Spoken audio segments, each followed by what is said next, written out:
তেল আছে শুধু সংসদে, বাংলাদেশে নাই।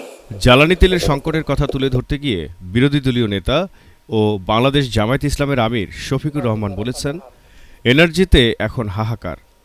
তেল আছে শুধু সংসদে, বাংলাদেশে নেই। সংসদে যখন ইনকামবেন্ট মিনিস্টার কোনো বিবৃতি দেন অথবা সরকারি দলের ট্রেজারি বেঞ্চ থেকে কেউ কথা বলেন, তখন মনে হয় যে তেলের ওপর বাংলাদেশ ভাসছে।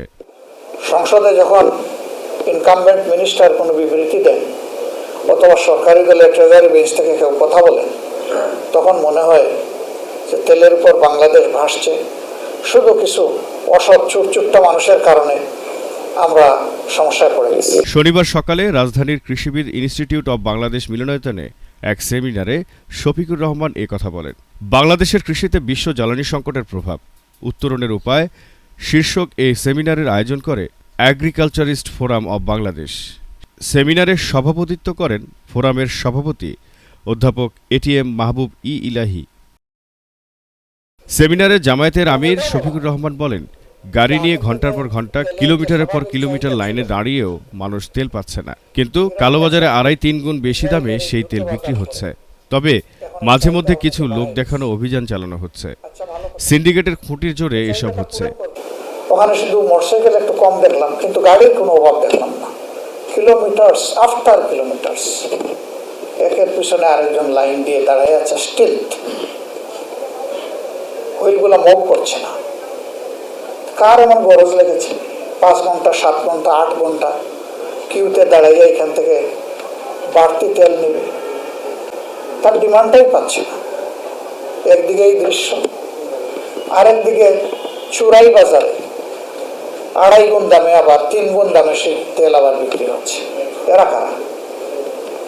মাঝে মাঝে লুক দেখানো কিছু অপারেশন আমরা দেখি, এসবগুলার পিছনে ফুটের জোর আছে বলে এগুলো হচ্ছে। জ্বালানি সংকট মোকাবিলায় সরকারকে পরামর্শ দিয়ে বিরোধী দলীয় নেতা বলেন, মধ্যপ্রাচ্যের যুদ্ধ এখন থামলেও এর প্রভাব কয়েক মাস চলবে।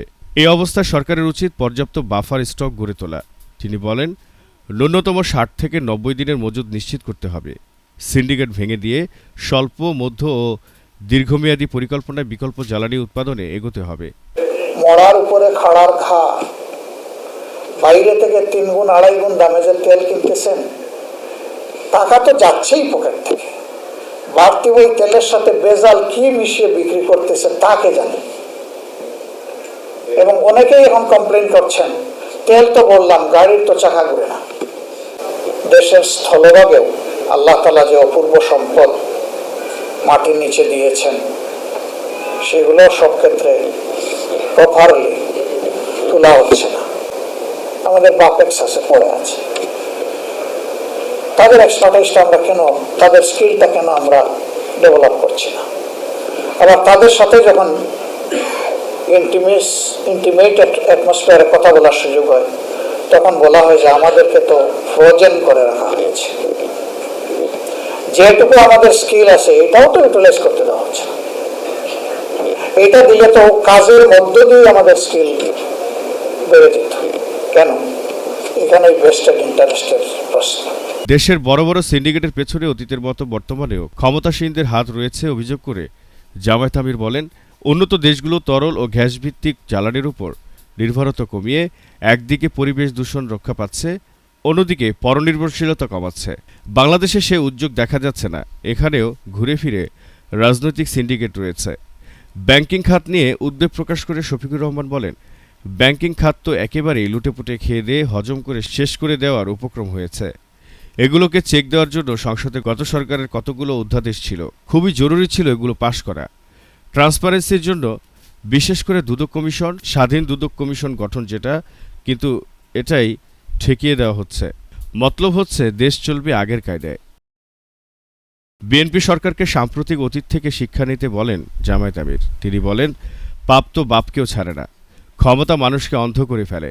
তখন আর এই ট্রান্সপারেন্ট লুকিং গ্লাস অথবা স্পেকটেকল থাকে না, তখন স্টিলের গ্লাস পড়ে যায়। এর জন্য সমাজকে আর দেখে না। আসুন আমরা ট্রান্সপারেন্ট গ্লাস দিয়ে সমাজটাকে দেখি, মানুষের হাহাকার বোঝার চেষ্টা করি। জনগণের করের টাকায় পরিচালিত সংসদে জনস্বার্থের বাইরে গিয়ে তুচ্ছ বিষয়ে সময় নষ্ট করার অধিকার কারণেই উল্লেখ করে শফিকুর রহমান বলেন, সুস্থ হেলদি প্র্যাকটিস হোক, নট আনহেলদি। এখানে আমরা যে বসি, আমরা যে ঢুকি, আমরা যে বের হই, এর প্রত্যেকটার পিছনে জনগণের রেভিনিউ জড়িত, জনগণের ট্যাক্সের টাকা জড়িত। প্রত্যেকটি মিনিটের জন্য এখানে লক্ষ লক্ষ টাকা খরচ হয়, হাজার হাজার। সুতরাং জনগণের ট্যাক্সের টাকা জনস্বার্থের বাইরে গিয়ে সামান্য একটা কিছু করে এখানে নষ্ট করার অধিকার জনগণ কাউকে দেয়নি।